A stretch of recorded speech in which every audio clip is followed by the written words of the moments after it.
An Obituary for Ted Kaczynski, originally published on the 14th of June, 2023 in IM 1776. Austere environmental scholar Ted Kaczynski dies at 81. For dust you are, and to dust you shall return. Genesis 3:19. On June 10th, 2023, Theodore J. Kaczynski passed away at the age of 81. Prior to his arrest in 1996, he had already achieved notoriety as a philosopher, terrorist folk hero, and his infamy persists in his status as a meme icon today. Kaczynski was allegedly a lone wolf terrorist, but also a mathematical genius, allegedly a subject of MK Ultra experiments, whose life and work anticipated some of the most burning issues of our time. It is no doubt ironic that a man who predicted the end of mankind in the world as we know it because of technology is now being mourned online by millions across a digitally connected world, but it also testifies to the acuteness of his vision and concerns. Ted K's iconic status on the contemporary right can be partially attributed to the devastating critique of the left included in his famous manifesto, Industrial Society and Its Future, and also shifts the critique of technology, partially inspired by him. Kaczynski argued that leftist critiques of technology are purely tactical and therefore insufficient to address the problems of industrial society. Quote, "Some leftists may seem to oppose technology, but they will oppose it only so long as they are outsiders and the technological system is controlled by non-leftists. If leftism ever becomes dominant in society, so that the technological system becomes a tool in the hands of leftists, they will enthusiastically use it and promote its growth. In doing this, they will be repeating a pattern that leftism has shown again and again in the past." End quote. Here again, Kaczynski has proven to be quite prophetic. Kaczynski's terrorism should be seen in the context of a broader climate of violence being instigated by contemporary corporations and governments. Rampant anarcho-tyranny, civilization-destroying immigration, and ecological terrorism are all features of the contemporary regime. Nonetheless, despite his dreams of an anti-tech revolution, Ted Kaczynski died in prison, with his vision further away from fulfillment than ever. As John Michael Greer and others have remarked, you cannot force a technological regression. It flies in the face of all political reality. Some will continue to push for technological innovation, even if others abandon it. In truth, few people want to return to a hunter-gatherer lifestyle or the cold and bitter facts of nature. Most would rather attempt to adapt and endure, come what may. Still, one can take a lot from Kaczynski without fully appreciating or accepting the conclusions or praxis.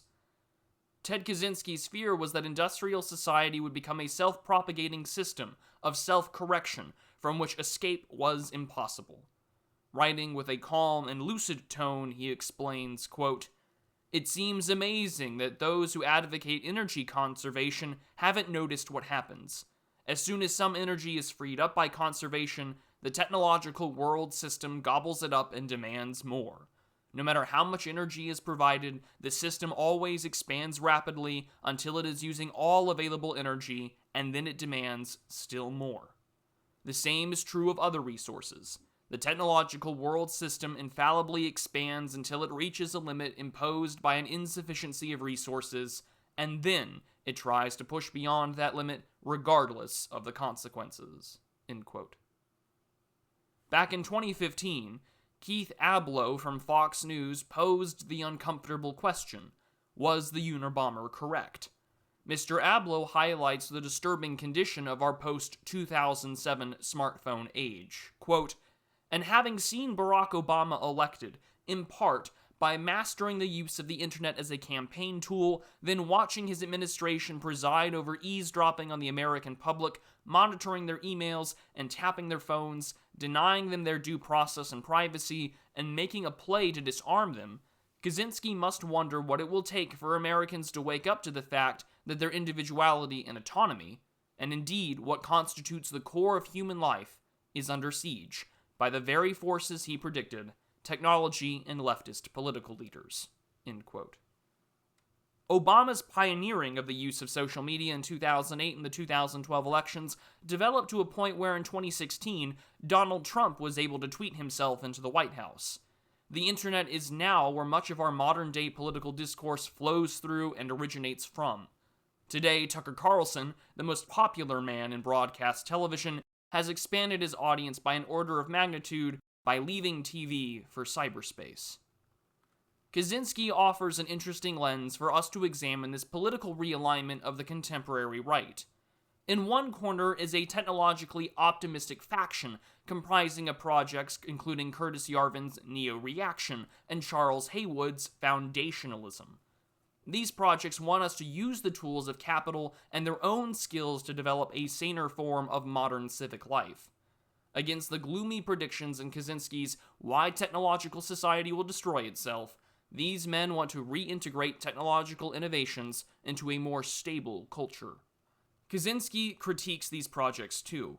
In the manifesto, he writes, quote, "The conservatives are fools. They whine about the decay of traditional values, yet they enthusiastically support technological progress and economic growth. Apparently, it never occurs to them that you can't make rapid, drastic changes in technology and the economy of a society without causing rapid changes in all other aspects of the society as well, and that such rapid changes inevitably break down traditional values." End quote. Against this tendency are a growing number of people using dumb phones, little to no internet, or proselytizing Wendell Berry's Why I Will Not Buy a Computer.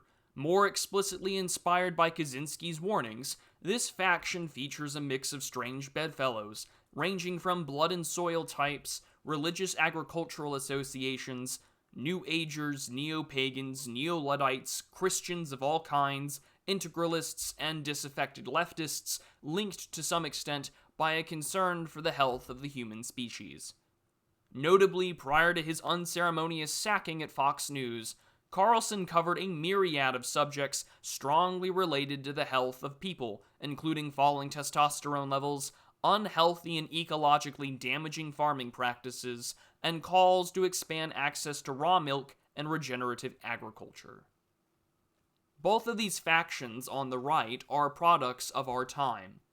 In the Gutenberg Galaxy, Marshall McLuhan warns of the coming electronic interdependence as the electronic medium supersedes literary culture.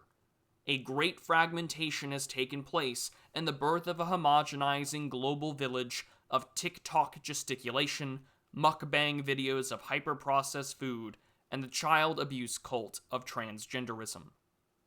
As tens of thousands of people across the world type "press F to pay respects," Ted Kaczynski will continue to live on in strange ways, through the digital necromancy within AGI and LLM, or being plastered anytime one makes an ironic remark about screen time.